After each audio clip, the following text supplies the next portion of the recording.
नमस्कार, आदाब। हमारे डिजिटल प्लेटफॉर्म पर आपका स्वागत है। आपके साथ मैं हूं चंद्र प्रभा शर्मा। हम बात करेंगे एक ऐसी खबर की जिसने ना सिर्फ हिंदुस्तान को हिलाकर रख दिया बल्कि पूरी दुनिया में तहलका मचा दिया है। जम्मू कश्मीर के पहलगाम में 22 अप्रैल को वो खौफनाक आतंकी हमला जिसने 26 मासूमों की जिंदगी ले ली थी, 26 मासूमों की जान ले ली थी, आज भी हर हिंदुस्तानी के दिल में दर्द और गुस्से की आग जला रहा है।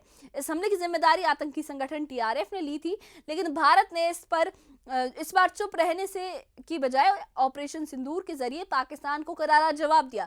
विदेश मंत्री एस जयशंकर ने राज्यसभा में साफ लफ्जों में कहा कि आतंकवाद के खिलाफ भारत की जंग अब और तेज होगी और इस ऑपरेशन ने न सिर्फ पाकिस्तान के 9 आतंकी ठिकानों को नेस्तनाबूद किया बल्कि सिंधु जल संधि को रद्द करके और पाकिस्तानी नागरिकों को वापस भेजकर भारत ने दुनिया को अपनी ताकत और इरादों का सख्त पैगाम दिया। आइए इस खास रिपोर्ट में हम आपको बताते हैं कि कैसे भारत ने आतंक के आकाओं को सबक सिखाया और वैश्विक मंच पर पाकिस्तान को बेनकाब किया।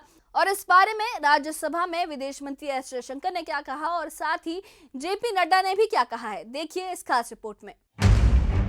पहलगाम में 22 अप्रैल को हुए आतंकी हमले ने देश को झंझोर दिया। 26 मासूमों की जान लेने वाले इस हमले की जिम्मेदारी आतंकी संगठन टीआरएफ ने ली। भारत ने जवाब में ऑपरेशन सिंदूर शुरू किया और पाकिस्तान के 9 आतंकी ठिकानों को तबाह कर दिया। विदेश मंत्री एस जयशंकर ने राज्यसभा में कहा कि इस ऑपरेशन से भारत ने दुनिया को ये बता दिया कि आतंकवाद का जवाब सख्ती से दिया जाएगा। विदेश मंत्री एस जयशंकर ने बताया कि पहलगाम हमले के बाद भारत ने कई बड़े कदम उठाए। सिंधु जल संधि को तत्काल प्रभाव से रद्द कर दिया गया, अटारी जांच चौकी बंद कर दी गई और पाकिस्तानी नागरिकों के वीजा रद्द कर उन्हें वापस भेजा गया। उन्होंने कहा कि जब तक पाकिस्तान आतंकवाद को पूरी तरह छोड़ नहीं देता तब तक सिंधु जल संधि स्थगित रहेगी। विदेश मंत्री ने कांग्रेस पर भी तीखा हमला बोला। उन्होंने कहा कि सिंधु जल संधि कभी दोस्ती के लिए नहीं बल्कि तुष्टीकरण के लिए की गई थी। जयशंकर ने कहा कि हमें 60 साल तक बताया गया कि पंडित नेहरू की गलतियों को सुधारा नहीं जा सकता, लेकिन नरेंद्र मोदी सरकार ने अनुच्छेद 370 को सुधारा और अब सिंधु जल संधि को भी सुधार रही है। For 60 years. आपको मौका मिलेगा, आप बोले please sir. We were told for 60 years that nothing can be done. Pandit Nehru's mistakes cannot be corrected. The Narendra Modi government shows it can be corrected. Like Article 370 was corrected. The Indus Waters Treaty is being corrected. It will be held in abeyance until Pakistan irrevocably gives up its support of terrorism. Third, we had won. Please We had won. We had warned that blood and water cannot flow together. Today, we are demonstrating that what we say we will do, blood and water will not flow. विदेश मंत्री S Jaishankar ने ये भी साफ किया कि operation सिंदूर में किसी बाहरी दबाव या मध्यस्थता का सवाल ही नहीं है। उन्होंने कहा कि 22 अप्रैल से 16 जून तक प्रधानमंत्री मोदी और अमेरिकी राष्ट्रपति डोनाल्ड ट्रंप के बीच कोई बातचीत नहीं हुई। संयुक्त राष्ट्र की एक रिपोर्ट में पहली बार टीआरएफ का जिक्र हुआ है, जिसमें कहा गया है कि पहलगाम हमला लश्कर-ए-तैयबा की मदद के बिना मुमकिन ही नहीं था।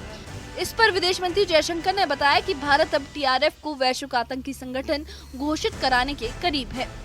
Nations report mentions the resistance front TRF, saying that member states have noted that one member state said the Pahalgam attack could not have happened without Lashkar-e-Taiba support, and there was a relationship between LET and TRF.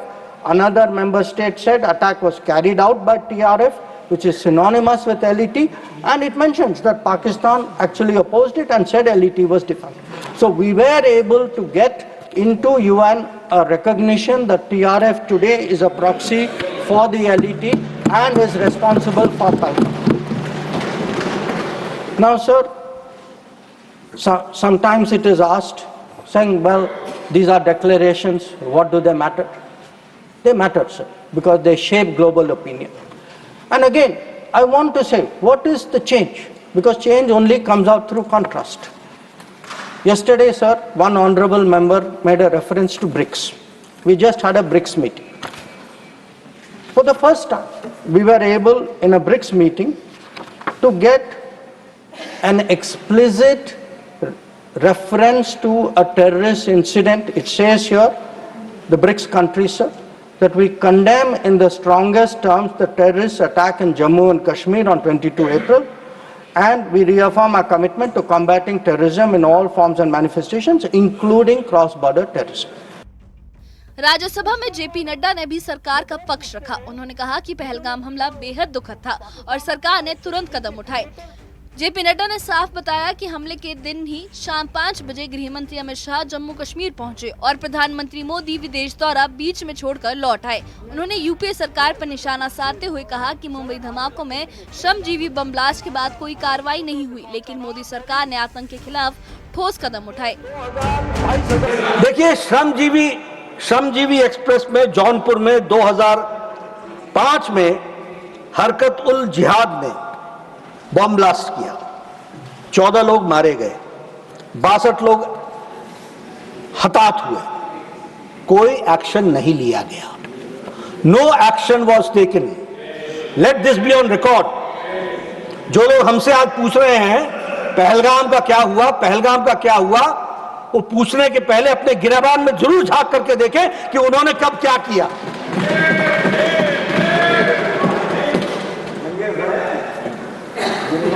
इन्होंने क्या किया?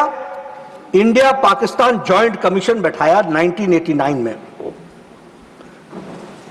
और met under the co-chairmanship of 2 foreign ministers in Islamabad on October 4, 2005, Shri Natwar Singh of India and Mahmood Kasuri from Pakistan, to establish technical level of working groups. Technical level of working groups. किस पर? Not on terrorism, on agriculture, on education, on information, on telecommunication, on environment and on tourism. ये है आपका joint action group. This is how you react. This is how you react to terrorism. ये है आपका reaction towards terrorism. Delhi serial bomb blast, 29th October 2005. Sarojini Nagar, Paharganj, Govindpuri, Delhi करने वाले लश्कर तौयबा के कितने लोग मारे गए? 67। इंजर्ड कितने हुए? 200। और दिवाली के पहले ये बॉम्ब ब्लास्ट हुआ, ठीक दिवाली से ठीक पहले।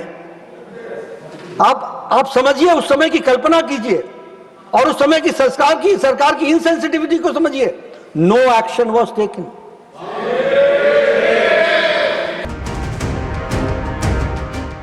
ऑपरेशन सिंदूर भारत के आतंकवाद के खिलाफ जीरो टॉलरेंस की नीति का प्रतीक है। दुनिया के 193 देशों में से सिर्फ 3 ने इसका विरोध किया, बाकी ने भारत का साथ दिया। विदेश मंत्री एस जयशंकर और बीजेपी अध्यक्ष जेपी नड्डा ने संसद में साफ कर दिया कि भारत अब ना तो चुप रहेगा ना ही झुकेगा। 193 देशों में से सिर्फ 3 ने इस ऑपरेशन का विरोध किया है, जबकि बाकी दुनिया ने भारत के हौसले को सलाम किया है। यह ऑपरेशन सिर्फ एक जवाब नहीं बल्कि एक पैगाम है कि हिंदुस्तान अपनी सरजमी और अपने लोगों की हिफाजत के लिए हर हद पार कर सकता है, हर हद पार करने को तैयार है।